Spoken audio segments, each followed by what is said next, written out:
Welcome back. This time we're talking about Power Rangers, the big budget theatrical adaptation of the 90s television phenomenon that some parents feared would turn their children into homicidal maniacs. And if you think I'm joking, check Wikipedia. As for me, I think I must have been born a few years too early to really get caught up in the Power Rangers craze. It's just not something I ever got into.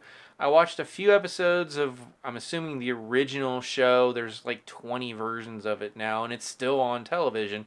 But I watched a few episodes. I think I saw the original movie. I have no real recollection of what happened. I just remember going to a Power Rangers movie. So basically, I went into this new film with not a lot of baggage as far as personal fandom. But I did know enough to realize that this film was going to have to walk a very, very delicate line between the demands of a big budget action adventure film, as well as the fact that this is based on, whether you like it or not, a pretty campy, sometimes very goofy television show about a bunch of teenagers dressed up in lycra or spandex or whatever it was, fighting monsters in rubber suits. And that's what's given me some pause on trying to figure out the proper way to review this movie.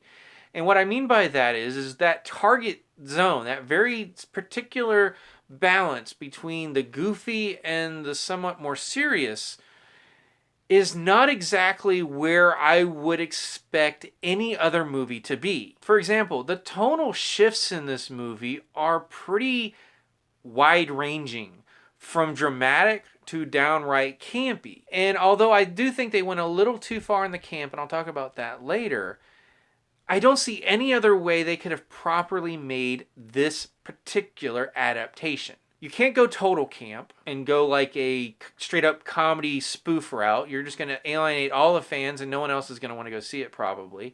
And you can't go the dark, gritty route, or you're just going to end up with a Transformers clone. And what they were able to actually do with this movie, I felt, came pretty darn close to where I thought they should go. But again, that location, under any other circumstance with any other film, I'd probably be tearing it apart for tonal shifts and spotty special effects and just some of the teen melodrama that we get with the storylines. So I wanted to preface what I'm going to say about this movie and not make it look like I'm giving it a pass, which I guess in a way I am, but again, I don't see any other way to adapt the Power Rangers. So again, within those constraints, I found an enjoyable movie. Is it good? Not really. But does it accomplish what it set out to do? I think it does. And honestly, it was enjoyable enough for me that when the sequel comes out, I won't be going to see it solely out of the obligation that I'm a movie critic.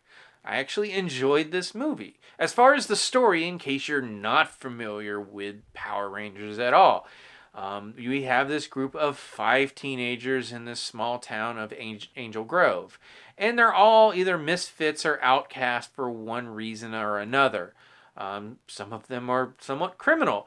But regardless, they all happen to be at the same place at the same time when they find these coins. And these coins not only give them powers, they're actually now destined to become Power Rangers. And what are Power Rangers, you might ask? They're a group of beings that protect life. And 65 million years ago or so, they were fighting against this evil enchantress type character named Rita, played by Elizabeth Banks. And she's trying to steal this gem from underneath the ground on Earth, and if she were to actually do that, all life on the planet would die. So the Power Rangers fought, and basically everyone died in the process. And now, 65 million years later, Rita has revived, and this new incarnations of the Power Rangers are going to have to stop her if they can figure out how to actually be Power Rangers. And that's not going to only involve physical training, but also some level of introspection as they each deal with their personal issues. Now, where I thought this film did a very good job with was setting up our 5 main characters, giving each of them enough screen time so we can understand kind of who they are and where they're coming from, especially when it comes to their issues. And this is where, yes, we do fall into some teen melodrama with some of the characters. But honestly, I just didn't expect anything else. I wasn't disappointed to see it here. I wasn't surprised. But what that does allow us to do is actually somewhat care for these characters and their emotional growth, because it's that emotional growth more so than any kind of physical combat training that ultimately creates the Power Rangers. So when they do reach that moment, and I don't think that's a spoiler because you know what's going to happen sooner or later, it actually feels somewhat rewarding as the audience to go, hey, great going, guys. Now, I mentioned the tonal shifts. Some of the issues that these characters are dealing with are somewhat heavy. And there's also some things happening when Rita is revived that she's literally going out and killing people. There's a point where some of our characters are at a funeral for one of the persons who died. So there is that sort of kind of heavier side of things. And then when they're kind of doing their combat training, and especially after when they finally become the Power Rangers, and now we're back to people in odd-looking suits fighting odd-looking aliens, it does get pretty campy. So those tones don't exactly work together, except in the context that this is a Power Rangers movie. And that's where, if you're going to ding me and say I'm giving the movie a pass, I guess I am. But I honestly didn't expect anything else from this movie. And then personally, I think it's the best way to go about making a Power Rangers movie. Now, as I referred to earlier, there are a couple moments where I felt they went a little too far into the campy. And that's specifically, there's a moment where I'm thinking it's the original Power Rangers song comes on. And they really, really should not have included that in the movie because it is so just not right. It doesn't fit the moment. It doesn't fit the movie. And I don't know what they did with the music mix, but it almost sounds like it's coming out of like a boombox or something. It's very tinny and it doesn't work. That was a bad decision in a film that overall I found pretty enjoyable. So I admit this was a very rambling review, but this was also a review that took me a while to figure out exactly what I wanted to say about it. If you go into it looking at it like you would any other movie and critiquing it on tonal shifts and some of the special effects and other things like that, you're going to find plenty of things to complain about.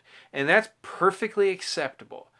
What I just keep saying is that this is basically what I expected this movie to be, and I'm pretty okay with it. Could it have been better? Sure. But I did find it enjoyable despite all of its flaws, and honestly because of some of its flaws. So with that said, let me turn it over to you. What did you think of this movie? Do you think the pass that I kind of gave it is warranted? Do you think there could have been a better way to adapt Power Rangers in a movie that didn't have some of the issues that this film does? Or are you just happy with it? I'm coming from this as someone who's not a fan of the original. So if you are a fan, did this film deliver what you wanted? And if you didn't, again, what would you have preferred? I'm honestly curious about that. As always, you can subscribe to my channel, check out some of my other reviews, and until next time, I'll see you at the movies.